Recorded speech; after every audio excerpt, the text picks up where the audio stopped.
125 શિવભક્ત કાવડયાત્રીઓએ તીર્થક્ષેત્ર ચાંદોદથી નર્મદા જળ લઈ વડોદરા મોટનાથ મહાદેવ જવા પગપાળા પ્રસ્થાન કર્યું। હિન્દુ ધર્મના પવિત્ર શ્રાવણ માસનું આગમન થઈ રહ્યું છે ત્યારે શિવભક્તિનો માહોલ જામ્યો છે। આ પવિત્ર મહિનામાં કાવડ યાત્રાનું વિશેષ મહાત્મય રહેલું છે। આ પરંપરાના ભાગરૂપે વડોદરા શહેર અને જિલ્લામાંથી વિવિધ કાવડ યાત્રીઓનો સંઘ પવિત્ર નર્મદા નદીના જળ લેવા માટે દક્ષિણ પ્રયાગ તરીકે ઓળખાતા તીર્થક્ષેત્ર ચાંદોદ ખાતે ઉમટી રહ્યા છે। વડોદરામાં ટ્રાન્સપોર્ટના વ્યવસાય સાથે સંકળાયેલા શિવભક્તોના એક સમૂહ દ્વારા સતત 19મા વર્ષે ભવ્ય કાવડ યાત્રાનું આયોજન કરવામાં આવે છે। મૂળ રાજસ્થાન અને હરિયાણાના વતની અને વર્ષોથી વડોદરામાં સ્થાયી થયેલા આ શિવભક્તો 2008થી સતત આ ધાર્મિક યાત્રાનું આયોજન કરી રહ્યા છે। આ ટ્રાન્સપોર્ટ એસોસિએશન માત્ર વ્યવસાયમાં જ નહીં પરંતુ સામાજિક અને ધાર્મિક પ્રવૃત્તિઓમાં પણ હંમેશા અગ્રેસર રહે છે। શ્રાવણ માસના પ્રારંભ પૂર્વે જ આસ્થા અને ઉત્સાહ સાથે 125 જેટલા કાવડ યાત્રીઓ ચાંદોદ ખાતે આવી પહોંચ્યા હતા। આજે વહેલી સવારે ચાંદોદના પ્રસિદ્ધ મલ્હારરાવ ઘાટના કિનારે યાત્રીઓએ પવિત્ર નર્મદા નદીમાં સ્નાન કર્યું હતું।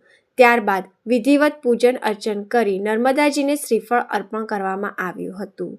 પૂજ્ય ભાવ સાથે નર્મદાનું પવિત્ર જળ કાવડમાં ભરીને આ શિવભક્તો ચાંદોદથી વડોદરા હરણી સ્થિત મોટનાથ મહાદેવ સુધી જવા માટે પગપાળા પ્રસ્થાન કર્યું હતું। આયોજક મદનલાલ શર્માના જણાવ્યા અનુસાર આ કાવડ યાત્રા આજે રાત્રે ડભોઈ ખાતે વિસામો કરશે અને ત્યારબાદ સોમવારે રાત્રે આ સંઘ વડોદરા પહોંચશે। આગામી મંગળવાર તારીખ 11 ઓગસ્ટના રોજ શ્રાવણ માસની શિવરાત્રિના પવિત્ર દિને આ તમામ કાવડ યાત્રીઓ હરણી સ્થિત મોટનાથ મહાદેવને નર્મદાજીના પવિત્ર જળથી જળાભિષેક કરી ભગવાન શિવજીને પ્રાર્થના કરી જગતના કલ્યાણની કામના કરશે। આપ જોઈ શકો છો દર વર્ષની જેમ આ વર્ષ બી શ્રાવણની ત્રયોદશીના દિવસે શિવરાત્રિના દિવસે ભગવાન શંકરને જે પવિત્ર ગંગાજીનું જળ કાવડિયાઓ ચડાવે છે એ આજે આ કાવડિયાઓ દર વર્ષની ભાંતિ ત્રિવેણી સંગમ નર્મદાજીનું નીર અને ભરીને આજે પગપાળા વડોદરા જશે। હરણી મોટનાથ મહાદેવના ઉપર અર્પણ કરશે આ જલ। આપ જોઈ શકો છો આ સંખ્યા દિવસો દિવસ વધતી જાય છે। યુવાનોમાં આ વસ્તુને લઈને પ્રોત્સાહન છે અને જે યુવાનો છે જોડાઈ રહ્યા છે અને સતત અમારા જે આ ટ્રાન્સપોર્ટ સમાજના ભાઈબંધુઓ છે બધા એક સાથે જોડાયેલા રહે છે અને કોઈ બી સામાજિક ધાર્મિક પ્રવૃત્તિમાં આગરે સગરે રહીને બધા ભાગ લે છે।